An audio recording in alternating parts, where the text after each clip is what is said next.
Hello guys, good morning. Back to live tayo guys. Uh,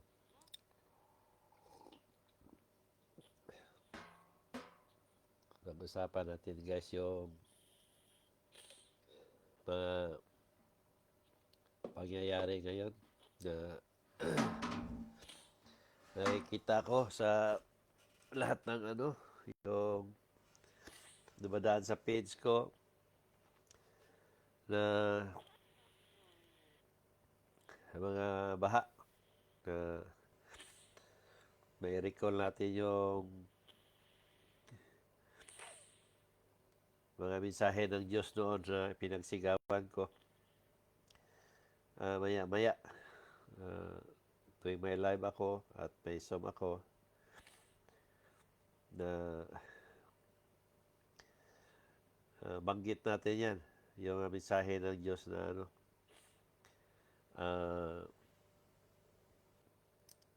tungkol doon sa ang dating lugar na hindi binabaha, ngayon mabahain na. Tsaka yung dating ilog na hindi umaapaw, ngayon naaapaw na. At ang dating tubig dagat na himakit sa lupa, ngayon akyat na. So ito ngayon yung naglabasan guys. Patok sa takilya ngayon sa panahon na to na sabi natin na buong Pilipinas sinalanta ng baha. Hindi lang ordinaryong baha kasi malalim. Marami na bubong ng mga bahay ang nakikita at saka sa mga kalsada kabit kahit saan, Manila, Metro Manila o probinsya man, nakikita natin dyan kahit saan probinsya. Taga-dibdib ang tubig, walang pas tao pa. So, ito yung may sinusulat ko noon pa. Nag-upisa ako ng nagsulat 2013 pa, no?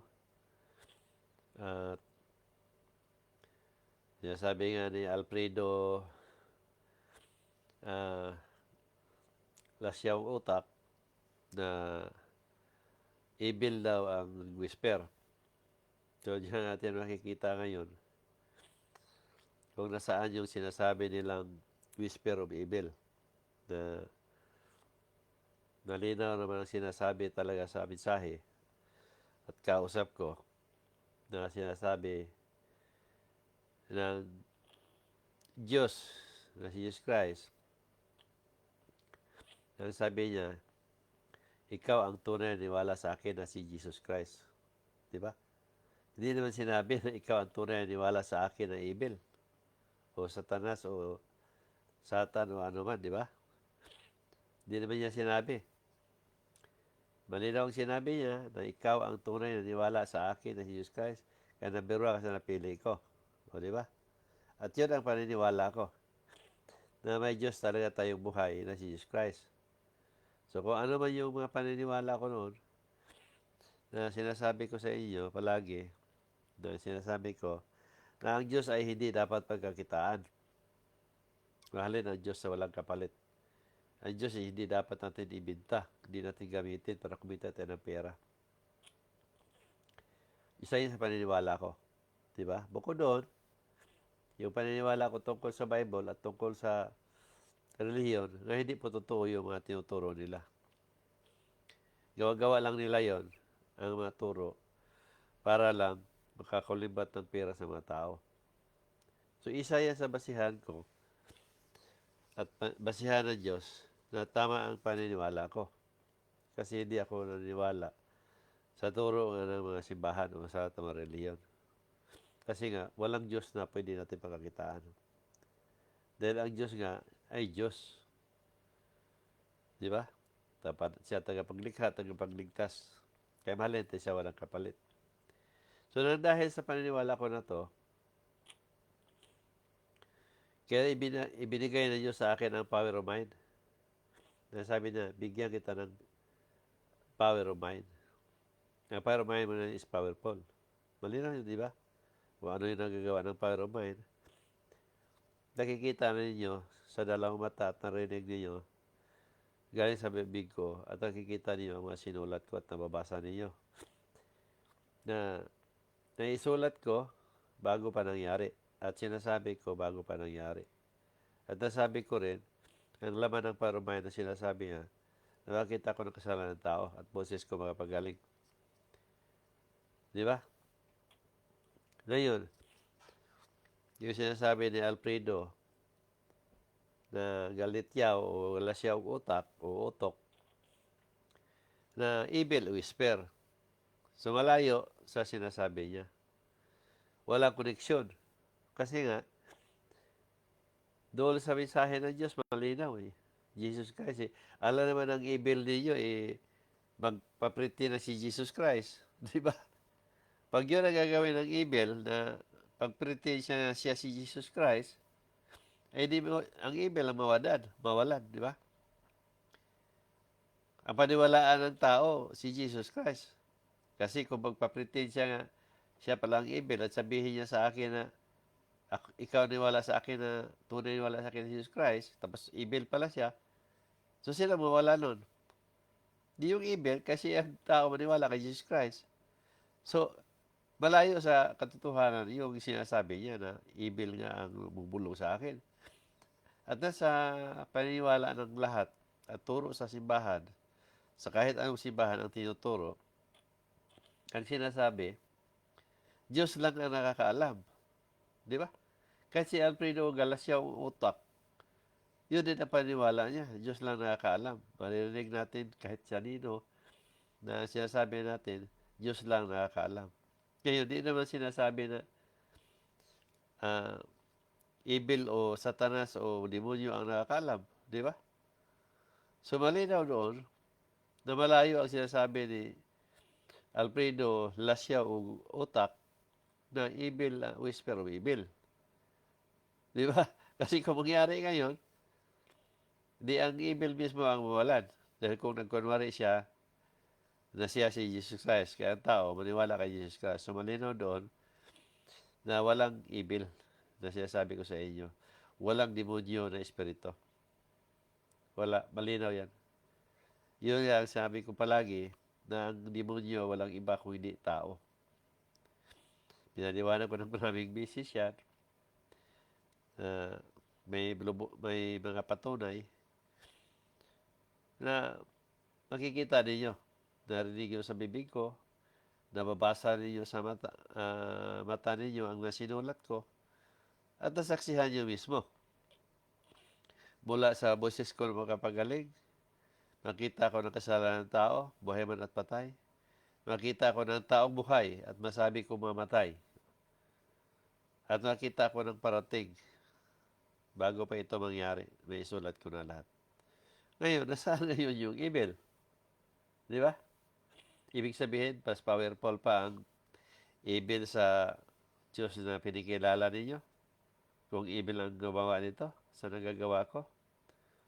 Kung ganun, ano na ngayon ang kayang gawin ng Diyos ninyo na sinasamba ninyo at kinikilala ninyo? Di ba? Na hindi naman pwede na ang nagagawa ko na sinasabing evil o demonyo ang may-ari nito nga kakayahan na to. Maaring magawa ng Diyos ninyo na sinasamba at kinikilala ninyo. Kasi kung parehas kami kaya ng gawin at nagagawa ng Diyos ninyo, evil din ang itatawag ko doon. Di ba? Pero hindi mangyari yun. Kasi wala nang ibang power na pwedeng magagawa ng makita ng kasalanan ng tao at makita ng parating. At higit sa lahat, yung makita ng buhay pa ang tao na may sakit o wala, masabing mamatay ng tao. Ako lang ang nakakita dito. Alam niyo kung bakit? Nandito ang power of mind na sinasabi ng Diyos. Na ang power of mind mo is powerful yan. Mas lalong power yun pag naging espiritu ka.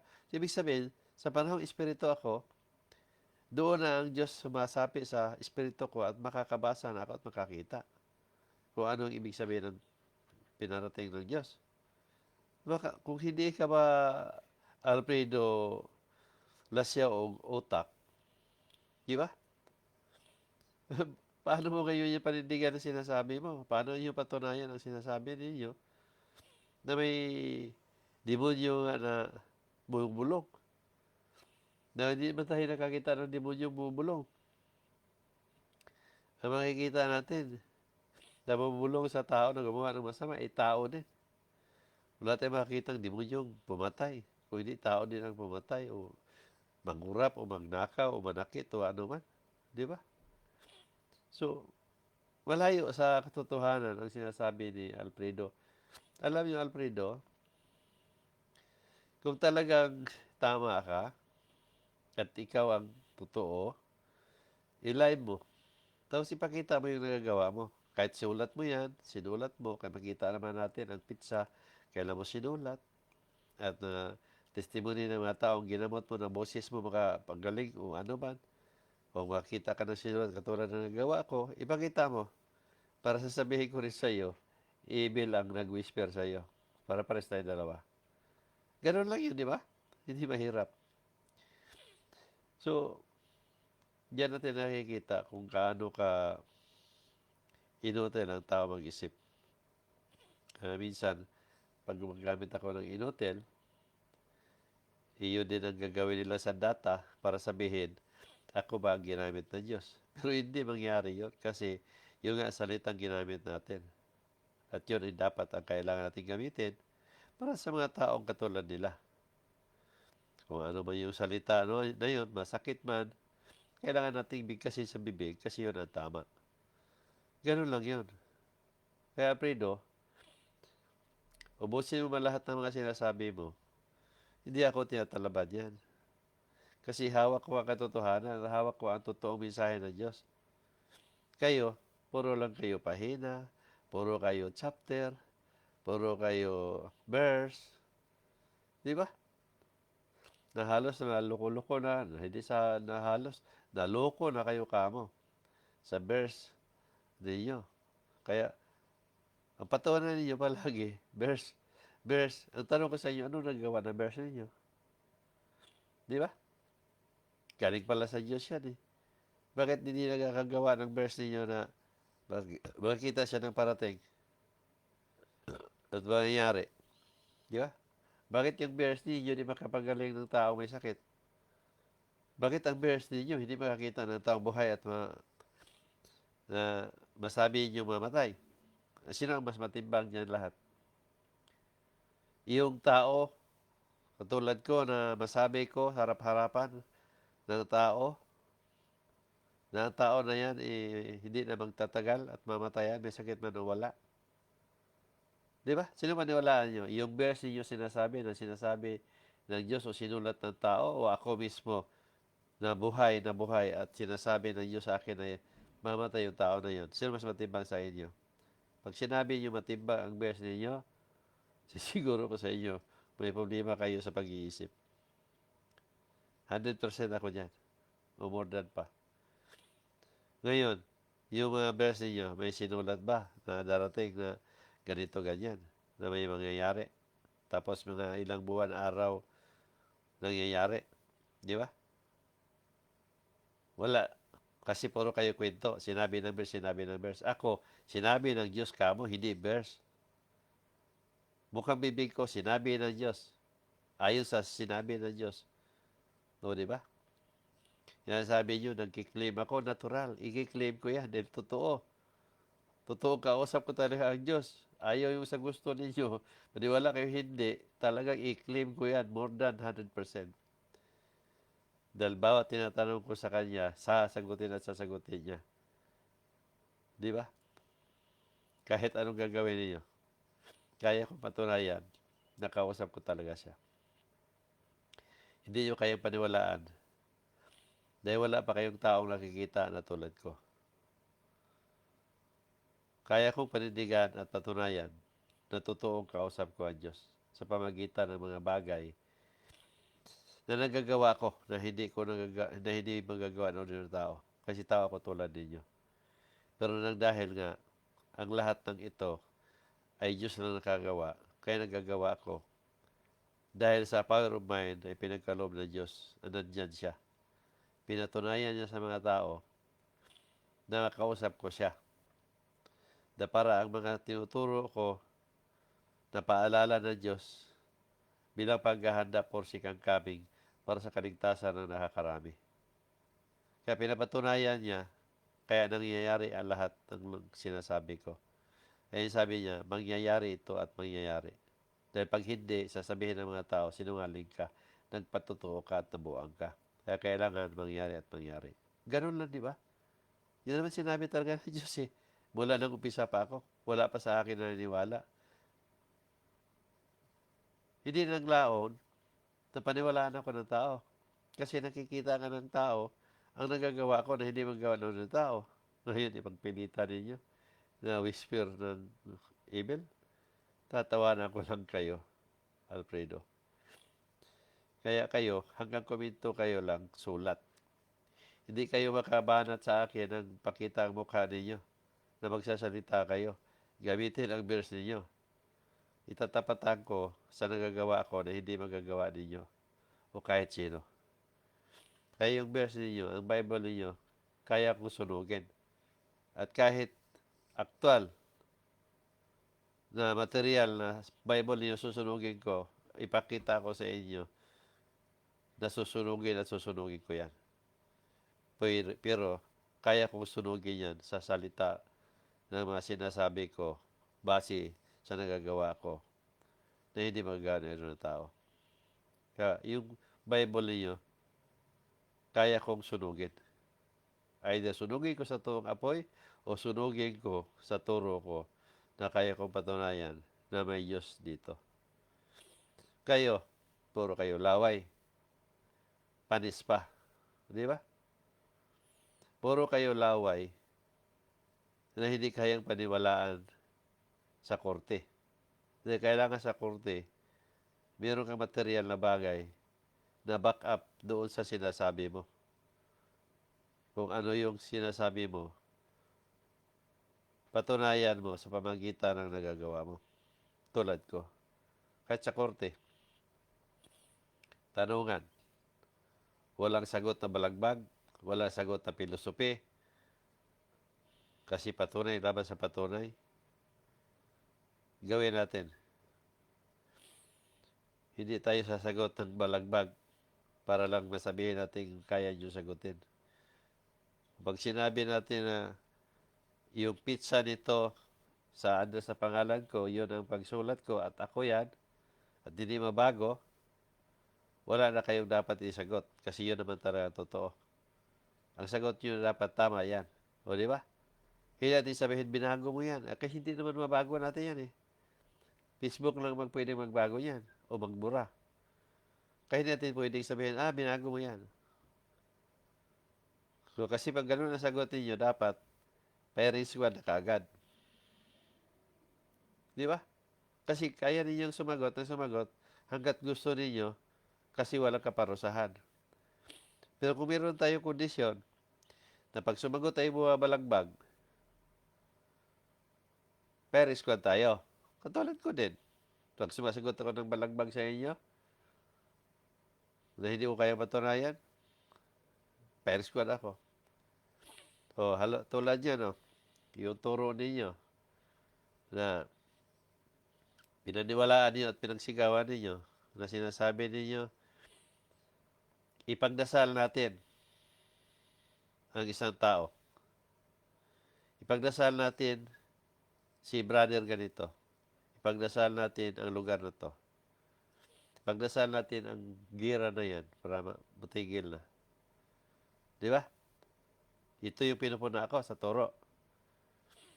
Ngayon, kailangan ko ipaliwanag bakit hindi totoo. Di ba? Ngayon, pag hindi ko kaya maipaliwanag yan, perisquad ako. Kayo din, dahil tinuturo ninyo, pag hindi nyo kayo patunayan, perisquad kayo. Ganun ang gawin natin. Ngayon, sasabihin ko hindi totoo. Bakit? Kasi kung totoo yan, dapat wala nang masama sa mundo. Wala nang korap na tao sa mundo. Kasi lagi nyo pinagsigawan yan eh. Pagdasal natin ang mga namumuno sa gobyerno na matigil na ang korupsyon. tumanda na tayo. Hanggang ganito. Korupsyon na yan mula noon pa. Hindi pa tayo pinanganak, korupsyon na yan. Narinig natin yun sa simbahan palagi. Na ipagdasal natin ang mga politiko dyan na korap. Hindi man sila nabago. Mas lalong korap. Pati presidente ngayon, korap na korap. Lantarang korupsyon. Nasaan kayo yung dasal ninyo? Na hindi naman sila nabago. Sa mga tuwid, inutil. Sa mga tuwid, hindi totoo ang sinasabi ninyong turo. Sa mga tuwid, pangluloko. Di ba? So ngayon, fire squad kayo ngayon. Kasi hindi naman totoo palang tinuturo ninyo. Ganon. Paano nyo patunayan na totoo yan? Na nakikita naman natin sa dalawang mata at narinig natin sa dalawang tainga na wala naman talaga nangyayari kasi nasa paligid natin. So isa yan, naturo. Yung pinagsigawan ninyo na mga turo na ipagdasal ninyo ang mga kaluluwang namatay para iligtas. Paano nyo mapatunayan na nakapagligtas ang dasal ninyo? Di ba? Na ang pamisa sa kaluluwa hanggat maalala tuwing pamisa, tuwing araw ng patay, taon-taon o buwan-buwan, yun pa rin pang kaluluwa na yun ang babanggitin ng mga pare at pastor ninyo na pamisahan para iligtas. Namatay na lang ang nagpamisa, hindi pa rin natapos at wala pa rin kaligtasan. At walang kaluluwang nagsasabi na naligtas na siya, itigil mo na. At wala din pa rin nagsasabi at pastor na itigil nyo na yan pagpamisa dahil naligtas na sila. Wala, di ba? Sa edad mong sinasabi mo, malapit ka na mag-retire, na hindi ka pa nakarinig ng tao na tulad ko, yun din yung sasabihin ko sa iyo, na halos na mag-retire ka na rin, pero wala kang narinig na pare at pastor at kaluluwa nagsasabi na itigil na ninyong pamisa dahil naligtas na sila. O diba? So ngayon, parang squad ka na naman. Ganito ang gagawin natin eh. Ako, kaya ko patunayan. O, kayo, wala kayong patunay.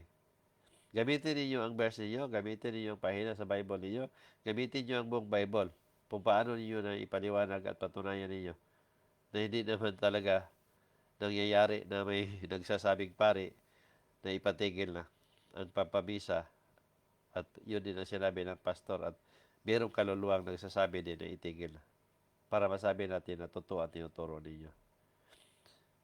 Sa pamisang walang katapusan, namatay na lang nagpamisa, naisali na naman sa mga apo-apuhan at yun pa rin ang ginawa at wala pa rin nangyari.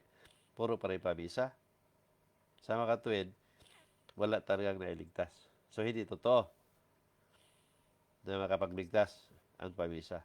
Itatanong ko sa inyo uli, sa ginawa ninyo na yan, noong buhay pa yung tao o membro ninyo, itinuturo ninyo, kailangan magsimba, maniwala sa Bible, magpasapi sa reliyon, dahil yun ang kaligtasan. Ngayon, buong buhay ang taong gumawa nun. Ang membro, buong buhay niyang ginawa yon dahil naniwala siya na yun ang kaligtasan. Di ba? Ngayon, dapat nung namatay yung tao na yon, o membro na yon, dapat wala nang pamisa. Wala na rin padasal, wala na rin pamisa panahon sa patay, o panahon ng araw ng patay. Wala na dapat yun, di ba? Kasi yun ang tinuturo ninyo eh. Maniwala lang sa Bible, magsimba lang, magbigay ng tithe, o magsilbi sa simbahan dahil yun ang kaligtasan. So sa mga tuwid, nung namatay na, hindi na dapat yun pamisahan. Mismo pagkamatay, pamisahan pa ninyo. Pero pang 9 days na pamisa. Hanggang sa buwan-buwan o linggo-linggo hanggang sa araw ng patay na doon ng pamisa. Sa mga tuwid, hindi talaga nakapagligtas yung pagsimba. Kasi ililigtas pa ninyo sa panahong patay na. Ang buhay pa na may kaligtasan, pag namatay, meron din ililigtas pa. So wala. Sumalinaw doon pang loloko. Anong meron dito? Sa panahong buhay pa? pagsimba, mayroong abuloy. Di ba? Mayroong sinasabi niyong tithe. Na doon ang turo na ito yung sinabi ng Diyos. Na 10 bahagi, kailangan magbigay sa simbahan. Sinong gumagamit nito? Ang Diyos ba? Kumakain ba ang Diyos? Di ba? Sinong gumagamit nito? Sa pira. Yung mga pare at pastor ninyo. Saan nila ginagamit? Sa babae nila, sa mga ari-arian nila, sa mga magarang sasakyan nila, sa pinapaaral sa mga naanakan nila, o sa pamilya, sa mga pastor, sa mga anak nila, pinapaaral, o binibili na kung ano-anong luho. O, di ba? Diyos ba ang gumamit doon? Hindi. So, dito pa lang makita natin ang panluloko. So, ngayon, anong nakapalakip dito sa pagpamisa sa patay? Padasal. Di ba pera? Pagpadasal, magbayad ng pera. Pagpamisa ng sa kalwa, may pera. Depende sa gusto mo. Ordinaryo, espesyal, buwanan o taonan. Lahat yan may kaakibat na halaga. Ano meron dito? Puro pera, di ba? So, malinaw doon, ang sinasabi ko sa inyo, na ang relihiyon ay isang uri ng negosyo. Di ba? Gamit ninyo isang produkto na salita at pangalan ng Diyos bilang produkto para ang tao bumibili. Di ba? Maliban doon sa turo na yan, na binili ng tao, meron pa kayong halong panakot. Ganun ang simbahan. Lahat ng simbahan. Ngayon, ano ngayon, paano mo kayo patunayan na tama kayo? Na kayong lahat, pareho-pareho kayong lahat, walang kayang gawin. Yun, hawak lang ninyo, puro lang Bible, puro lang laway, puro pahina. Ngayon, kung ikaw, tao, nag-isip kayo ng tama, saan kayo ngayon, saan matimbang sa inyo? Itong pare at pastor ninyo, na nagsigawan na sila ang ginamit ng Diyos, na sa totoo naman sila ang gumamit sa salita at pangalan ng Diyos para kumita sila ng pera at makapangluko sa tao. O ako, na ginamit ko ang salita at pangalan ng Diyos, binibigkas ko sa bibig ko na ang Diyos ay hindi dapat pagkakitaan. Mahalin ang Diyos na walang kapalit dahil ang Diyos ay ang tagapaglikha, tagapagligtas. At nanggamot ako ng libre dahil yun ang sinabi ng Diyos. Nangaral ako na walang ninunungawan na libro. Dahil sabi ng Diyos, pag nangaral sila, nagbuklat sila ng libro. At ikaw mangaral, wala ka buklating libro. So malinaw doon na Bible yun. Ngayon, pag nagkrusada ako napakain sa mga tao. Sarili kong pera. Walang pera kahit kaninong pera. Wala akong tinatanggap na donasyon. Wala akong tinatanggap na abuloy o ano man. Ngayon, yung mga pare at pastor ninyo, kayo ang hinututan ng pera. Di ba? Ngayon, sino mas matimbang sa inyo? Ako, na may kayang gawin sa mga gita ng parumay na pinagkalooban ng Diyos? O yung mga pare at pastor ninyo na mga ripis, manluloko, manlilinlang, at mga molestya? Di ba? Ako, pumunta kayo sa barangay kung may record ako, kahit nagnakaw ng manok, o nagnakaw ng mais, o nagnakaw ng ano mayroon dyan sa paligid. Kung meron kayo makita sa barangay kung saan ako lumaki, puntahan ninyo. Punta kayo sa Bingag, sa Bohol, pumunta kayo sa Cagayan de Oro, sa Corrales Extension, pumunta kayo sa Camiguin Province, pumunta kayo sa Australia. Pumunta kayo sa bawat barangay, hanapin niyo ang pangalan ko, o pumunta kayo sa police station kung may record ako. Sige nga. Samantalang yung mga pare at pastor ninyo, nandyan sa YouTube, nagkalat yung mga rape nilang kaso. Pwede kong i-general yan. Bakit? Kaya nagsabi sila na ginamit sila ng Diyos. Kaya walang dapat isang pare o wala dapat isang pastor ang gagawa niyan. Kasi ang lumalabas, pasalin-salin yan ng sinasabi ninyo. Lahat ng pare ginamit ng Diyos? Lahat ng pastor ginamit ng Diyos? Ganun ba? Ang pagkakilala ninyo? Kasi sinasabi nyo, ang mga pare ang ginamit ng Diyos. Sila ang pinag-utusan ng Diyos. Di lahat sila. So dapat walang isang pare at walang dapat isang pastor na mag-rep. Wala dapat isang pare o isang pastor na mang-molestya. Wala dapat isang pare o isang pastor na mangloko, manglinlang. Dahil silang lahat palang ginamit ng Diyos eh. Di ba? Diyan ninyo makikita kung gaano kagarapal ang mga mukha nito, mga taong ito.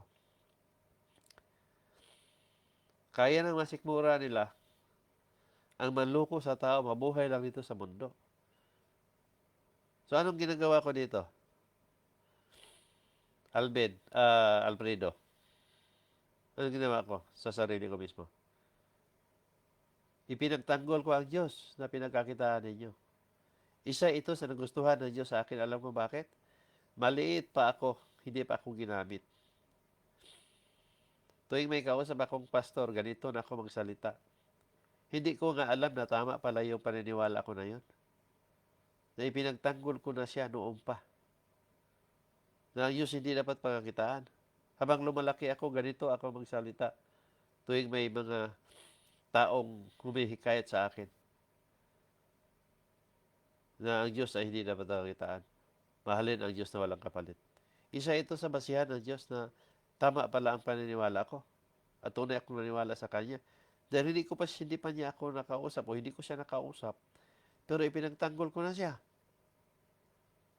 So malinaw doon na tama ang paniniwala ko. Kaya sinasabi niya, manggamot at mangkaral. Ibig sabihin ng Diyos doon, yung paniniwala ko, ang ituro ko sa mga tao. Kasi ito ang tamang paniniwala. Ito yung nasa kalugod-lugod o kalooban ng Diyos. At kung isipin din natin, tama din talaga. Kasi pangalan natin, gamitin sa kapwa mo, na hindi mo alam na gamitin pala doon manghiram ng pera o mangutang doon sa mga tindahan na hindi mo pinag-utusan at nalaman mo na dinala ng isang tao, ginamit ng isang tao ang pangalan mo para lang makakulimbat ng pera, patayin mo pa yung isang tao. Di ba? So, gano'n din ang Diyos. Hindi lang ninyo kausap ang Diyos, hindi nyo narinig ang Diyos o hindi ka nakita ninyo ang Diyos. Kaya ang Diyos nalulungkot. Dahil siya ang naglikha sa inyo sa panahong nasa kagipitan. Tawagin nyo ang Diyos. Di ba? Naniwala kayo sa Diyos sa bibig, pero sa salita at sa gawa ninyo, walang Diyos sa inyo. Hindi na kayo maka-Diyos, lalo pang hindi kayo makatao. Di ba? Lahat ng mga nagsimba dyan, kahit sino, pag nakaasta, parang sila na yung maligtas. Pero malinaw sinasabi ng Diyos, hindi lahat ng gumagamit sa salita at pangalan ko o gumagamit sa pangalan ko ay akin sila. So, angkop sa lahat yon. Aking iligtas, aking patawarin, o aking nakilala, o aking minahal. Nandiyan lahat yan. So, malinaw doon, katumpasan sa sinabi ng Diyos, na ang maligtas kasing dami ng graba at mapahama kasing dami ng buhangin. Kaya, Alfredo, ipabilang ko sa inyo ang isang basong buhangin at isang basong graba. Tiyak na sa buhangin kayo nasakop. Malinaw doon. Tatanda ka na lang siguro, di mo matapos bilangin ng isang basong buhangin. So ngayon, kayo mga naniwala sa pare at pastor ninyo, pag-isipan niyo mabuti. Dahil dito talaga, totoo talaga ako. Babaliktarin man yung mundo, totoo ako. Kaya yung sinasabi nga ng Diyos, pinagsigawan ko. Ang sabi niya, ipahigop ko ang tubig sa dagat at dadalhin sa hipapawid at ibuhos ito sa kalupaan. Oh. Sa ngayon lang ha, isipin niyo mabuti. Tumingin na lang tayo ngayon. Itong mga nakalipas na araw. Hindi na tayo titingin sa nakalipas na taon. para sariwa pa sa inyong isipan. Kung anong mayroong sitwasyon nakikita ninyo aktual sa paningin ninyo, sa paligid ninyo. Sa loob ng 16 years kung ginawa ito, sa palagay ninyo, hindi pa kaya alam ng tao ang ginawa ko? Di ba? Tingnan ninyo mismo. Nakikita ninyo. Tapatan tayo na sinasabi yung whisper ng evil. Tingnan natin kung whisper ng evil ba. Nandiyan na lahat ipinakita ng Diyos kung gaano siya ka-powerful. Ayan, may init pa sa mata ninyo. Yung issue kay Atong Ang. Sino ang makakita niyan? Nangangahit nga mga investigador. Hindi nila alam kung saan inulog ang mga taong nabisig. Kailan lang lumabas ito? Itong issue na to. Itong buwan na to. O kahit sabihin pa natin nakaraang buwan. Ano ngayon? 2025. July. Palagay na lang natin June. No? Lumabas ang whistleblower. June 2025. Oh, palagay na lang natin ha, John. Kailan ko isinulat yan? Binanggit ko si Ang na hinulong nila sa tubig. Nilagyan ng pabigat. Tinalian. At yun ang lumabas sa whistleblower. Kailan ko sinulat yan? 2022 January. January 2022. So, January 2022, 23, 24, 25. 3 years bago lumabas ang whistleblower. At nakuha na nila ang ibang bangkay at nagtugma doon sa mga namising na hinulong nila sa lawa o sa lake. Ngayon, more than 101% ang tumpak o akma ang isinulat ko nasa Facebook. At marami nakabasa at nakarinig sa mga live ko niyan sa Zoom. Ngayon, Alfredo, itanong ko sa inyo, huwag niyo sabihin, whisper ng evil o evil ang makakita. Dahil kung nagkataon nga, ang Diyos ninyo mismo, powerless, walang kayang gawin. At huwag niyo sabihin na ang Diyos ninyo makakita din ng parating, kasalanan ng tao, buhay man at patay, malaman ng Diyos ninyo na mamatay na yung tao na yun. At ang patay, kasalanan niya at buhay, malaman din ng Diyos ninyo. Huwag niyo sabihin yun. Kasi nga, itong nagagawa ko, sinasabi yung evil. Dapat, ang kayang gawin ng Diyos ninyo, masigit pa sa nagagawa ko para masabi natin na ang Diyos, totoong may Diyos na sinasabi ninyo. At iba ang Diyos na sinasabi ko. Ano pa bang ibang magawa nun? Yung makakita ng parating. Wala na, di ba? So, malinaw doon na isang powerful na makakita ng parating dahil hindi pa nangyari yan. At lalo na itong buhay pa tao, masabing mamatay na. Walang kahit sino. Sino mo pwede makakita nito? Ang Diyos lang. So, hindi natin pwede sabihin na evil ang bumulong dito. Di ba? Kaya ikaw, Alfredo, nasabi ko sa inyo, mayroon kayong malapit na doktor dyan, magpasuri ka na hanggat maaga pa. Kawawa ka, iho. Kawawa ka talaga. Nagmukha kang inutil. Nagmukha kang katanga-tanga. Nakakahiya ka sa mga kaibigan mo, sa mga pamilya mo. Di ba? Ngayon lang naabot ng isip mo.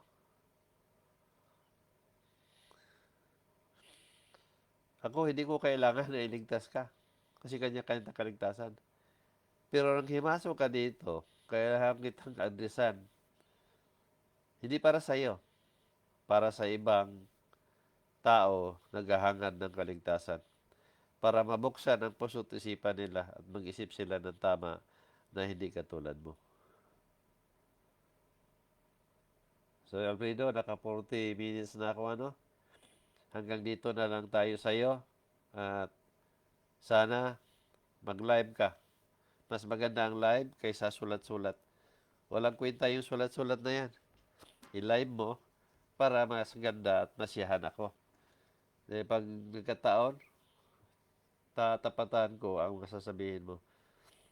So, mabati muna tayo, ano, sa mga viewer natin.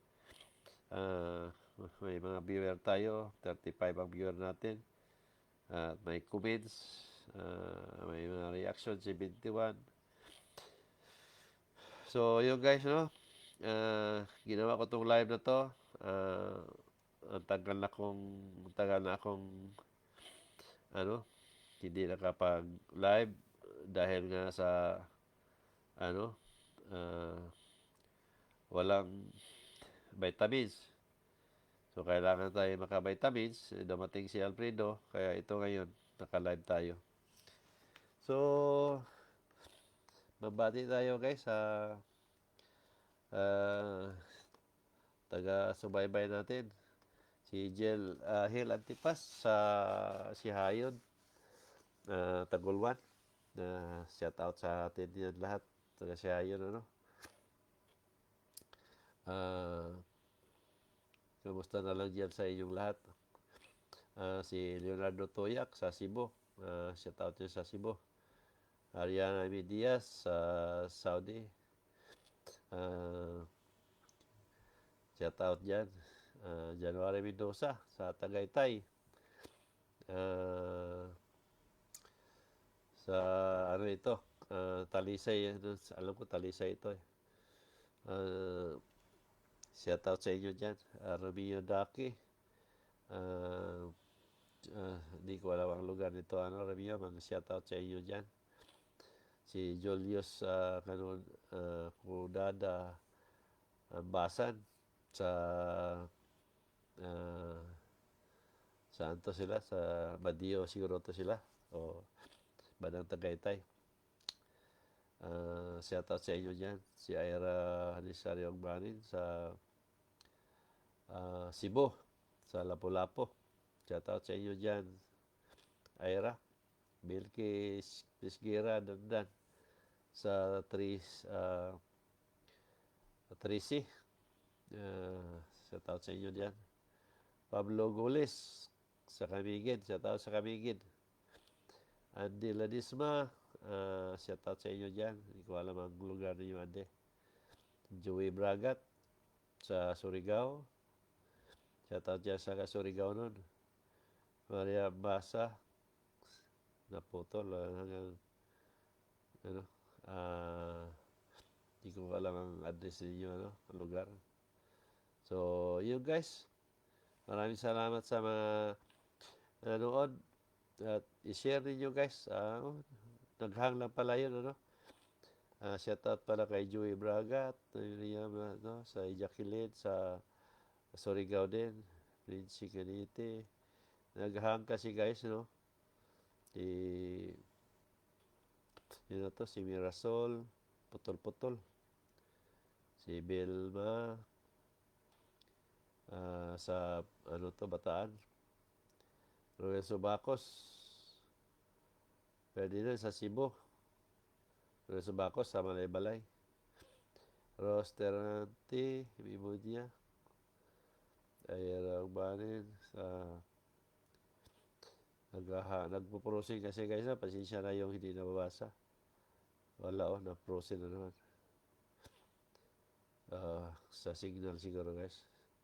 Sige, di bali guys, thank you for watching guys. Nasabi ko lang, bibigyan kayo ng Diyos o pagkalooban kayo ng Diyos na mga biyaya. Hindi nyo inasahan at iwas kayo sa mga kalamidad na hindi natin alam. Lalo na ngayon sa panahon na to na Maraming mga baha na naranasan ng tao. So, hangad ko lahat ay iiwas kayo sa mga bagay na hindi ka nais-nais. God bless and more power sa inyo lahat. Magandang gabi.